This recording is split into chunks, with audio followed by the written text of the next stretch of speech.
So without further ado, wins and fails of the week. And Kevin, I love Oh, your win of the week. It's so funny.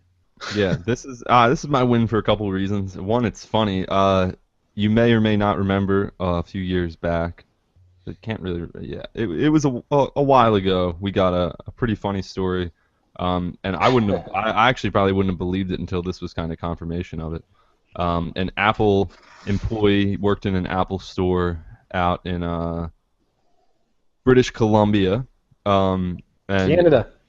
so up in Canada, and a guy named, of all things, Sam, first name Sam, last name Sung. So put the two together. This guy's name So was Sam awesome.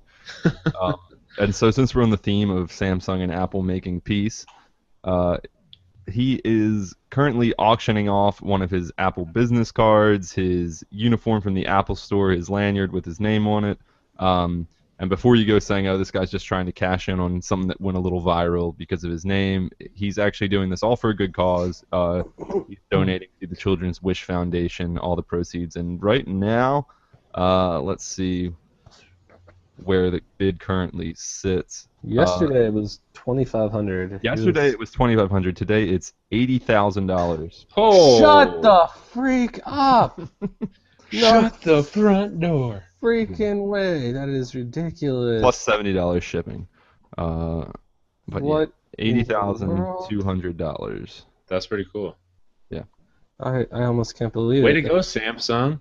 I mean, that's just one guy, right? That's a bid. So it's like it's just some dude out there is giving that much money for Well, it's charity. going to a charity, but you know what? It could also cover from the real Samsung to raise money to pay Apple back for the lawsuits.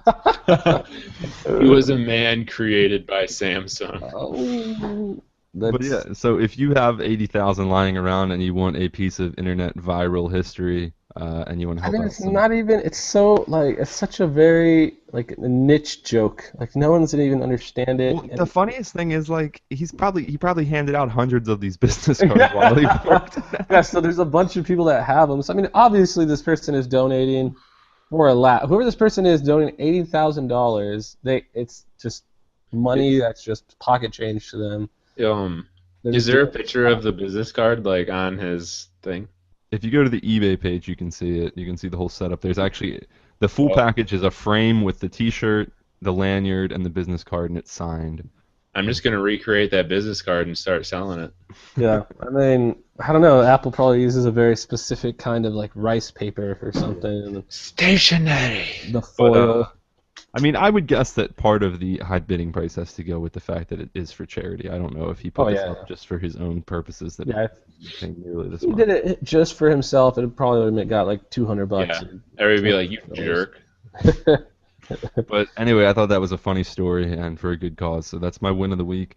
My fail of the week, not necessarily mobile related, but drones are a big thing, and some of these drones you can control them with your phone and watch the videos with the phone.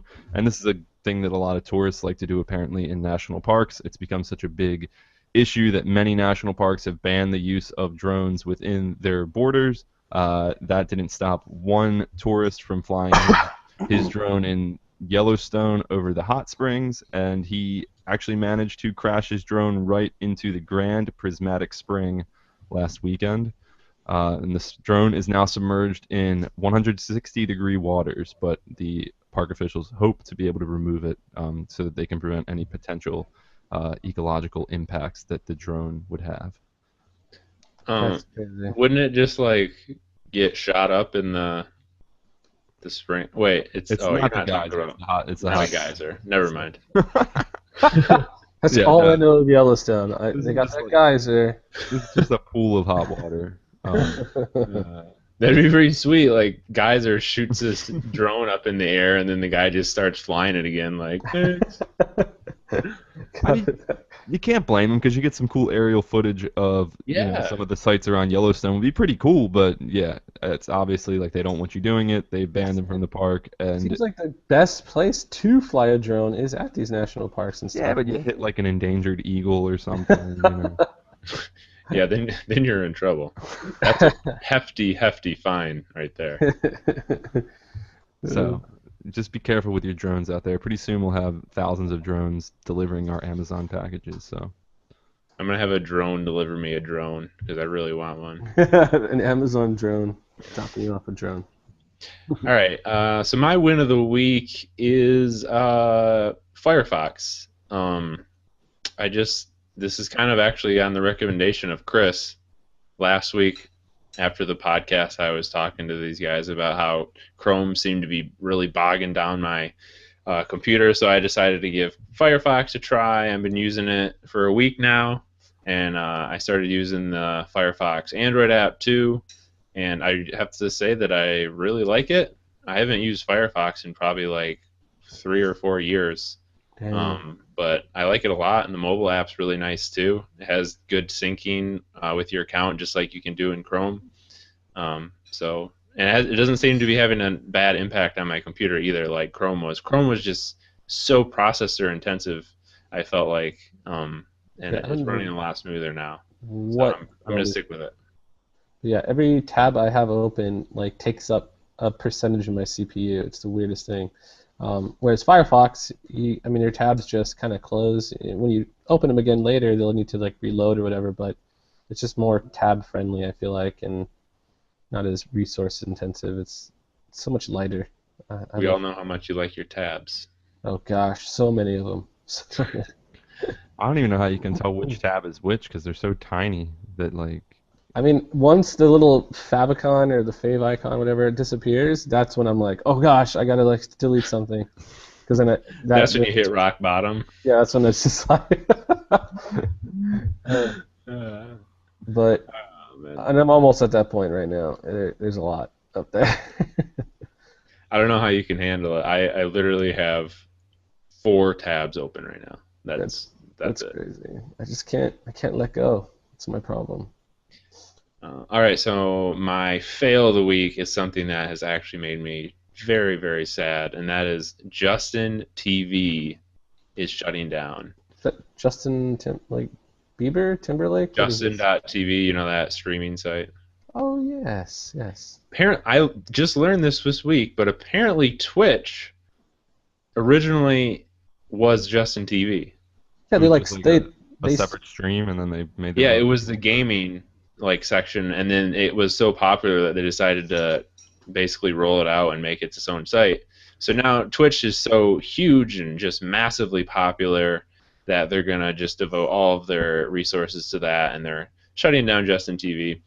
But the reason that's making me so sad is because Justin TV it has so many channels of TV shows just streaming 24 hours a day. Like, I don't even know why these people run these channels, but you can there's like a Bob's Burgers channel, a Seinfeld channel, King of Queens channel, and you just go to this channel and it's just looping through every single episode of the show, and it's just like a regular TV channel that you can just watch whenever you want. And I used it so much on my Roku. I would just turn it on and just pull up like King of Queens and just like veg out in front of it for a few hours.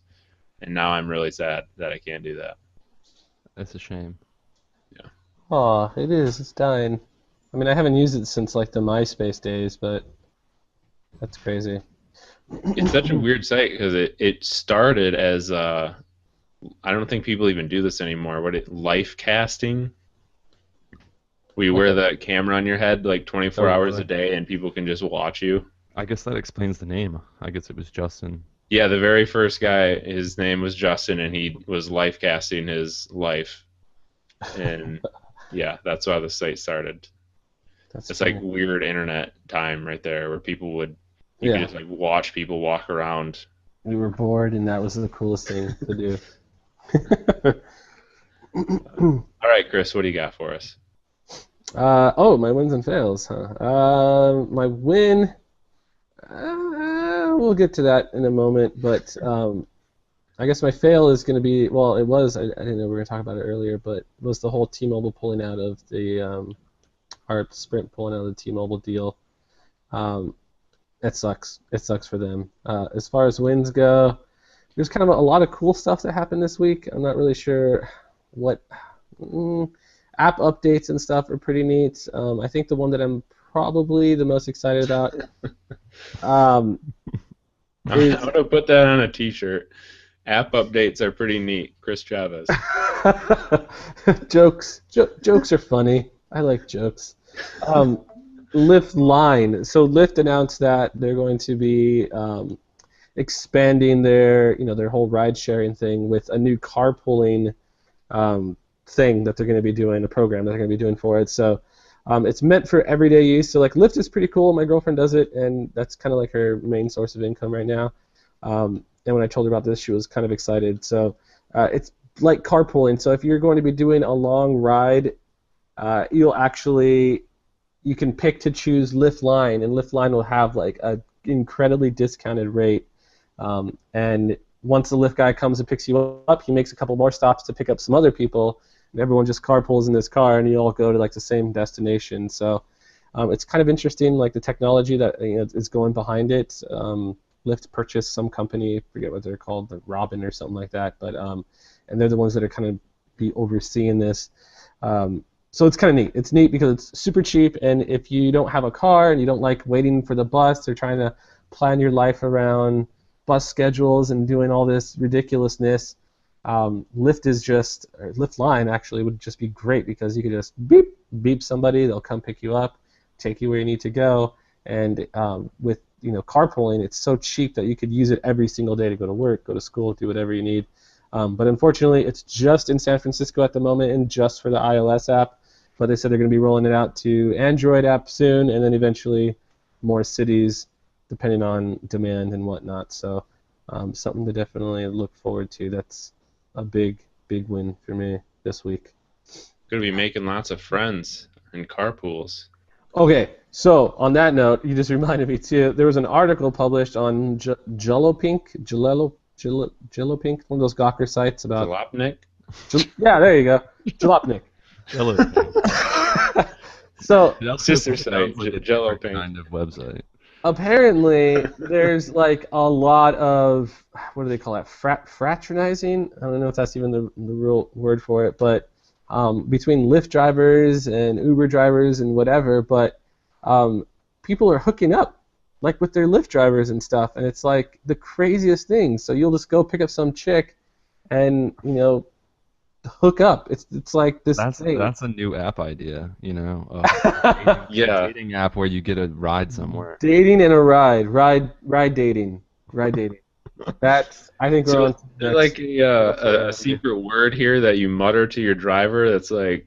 No, I mean this is why I'm here. So people discovered it because of those, what do you call it, like secret, all those anonymous sharing social network things. Whisper and stuff. Yeah, but so people are spilling their experiences on there. So they're like, oh, got picked up by a Lyft driver. He was really cute, so I did this or that with him in the back seat and yada yada yada. And it's like, it's a thing. Like it's happening like so much. The clock running, or do they not bill him for that? Like. That's a good question. That's a good question. So it's kind of funny because my girlfriend's a Lyft driver now, so now I'm always like hitting her up like, yo, who what's going on? What's going on over there? Paranoid Chris, yeah.